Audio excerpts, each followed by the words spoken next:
রাশিদ খান, আপনার কাছে শুনি যে অভিযোগটা এখানে আসলে করছে ব্যারিস্টার আল মামুন, আপনি কিভাবে ডিফেন্ড করবেন?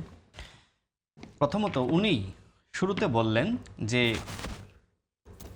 শেখ হ্যাঁ, হাসিনার এখানে একটু উল্লেখ বক্তব্য করা একটি বিষয় একটু আপনি বলেন, আমি একটু উল্লেখ করতে চাই।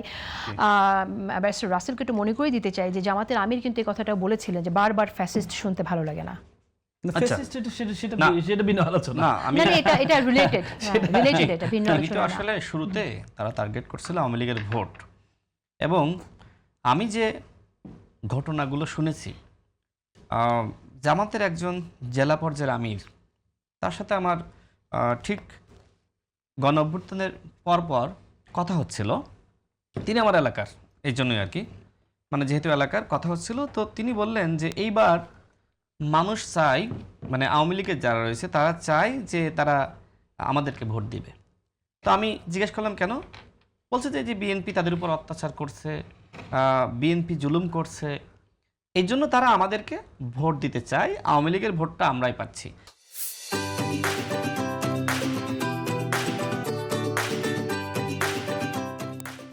দেখেন, আমার কাছে যে তথ্য রয়েছে সেটা হলো, যে সময় পুলিশ আওয়ামী লীগের একজন নেতাকে অ্যারেস্ট করবে, জামাতের একজন নেতা ফোন করে বলছে পুলিশ যাচ্ছে। সোর্স আছে না তাদের থানায়, পুলিশ যাচ্ছে, একটু লুকিয়ে থাকেন, পরে আমরা দেখতেছি। এইভাবে আওয়ামী লীগকে প্রোটেকশন দিয়েছে জামাত। আরে জামাত তো মুনাফেক দল, সকালে একটা বিকালে একটা, এটা তো প্রমাণিত সত্য। আমার কাছে মনে হয় যে ভাইও এই টকশো শেষে একসময় স্বীকার করতে বাধ্য হবে যে জামাতের কথাবার্তাগুলো ঠিক নাই, আমরাও বিব্রত হচ্ছি। তিনি তো ব্যারিস্টার মানুষ, তাই না? তার ভিতরে তো আর ওই জামাতের সেই ৭১-এর চিন্তা ভাবনা, ওই স্টাইলে তারা পলিটিক্স করেন না, তারা অনুতপ্ত। আমি দেখেছি আইনজীবী শিশির মনির ভাই, তিনি জামাতের ৭১-এর ভূমিকা নিয়ে অনুতপ্ত। একসময় তারা ব্যাপকভাবে এটার প্রতিবাদ করে জামাতের কার্যক্রম, এমনকি জামাতের নাম পরিবর্তন, নানান বিষয় প্রতিবাদ করেছিলেন। যে সময় ঢাকা বিশ্ববিদ্যালয়ের শিবিরের নেতা ছিলেন, এবং কি তিনি সম্ভবত সেই সময় শিবিরের কেন্দ্রীয় সেক্রেটারি জেনারেল ছিলেন। তো শিবিরের অনেকে প্রতিবাদ করেছে।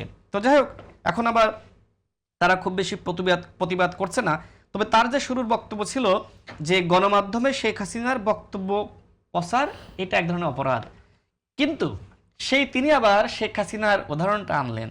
জামাত ইসলাম তো শেখ হাসিনাকে প্রচার করছে, তা জামাত ইসলাম ওই গণমাধ্যমের মতন একইভাবে উদাহরণ, মানে অপরাধ করছে না?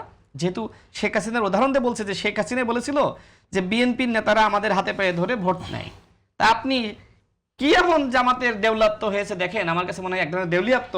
তারা শেখ হাসিনার বক্তব্যকে উদাহরণ হিসেবে জাতির সামনে বিএনপিকে ভিক্টিমাইজ করার জন্য, বিএনপিকে ছোট করার জন্য তারা এইভাবে আসলে প্রচার করছে। বিএনপি কি চেয়েছিল? বিএনপি চেয়েছিল আওয়ামী লীগকে বিচারিক প্রক্রিয়ায় তাদের বিচারটা সম্পূর্ণ করা হোক।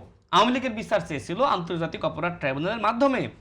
আর জামাত কিন্তু এই যে আপনার যে মানে সন্ত্রাস বিরোধী আইন আছে, সেই আইনের মাধ্যমে। দেখেন, এই আইনের মাধ্যমে নিষিদ্ধ করলে সেটা খুব বেশি চিরস্থায়ী হয় না।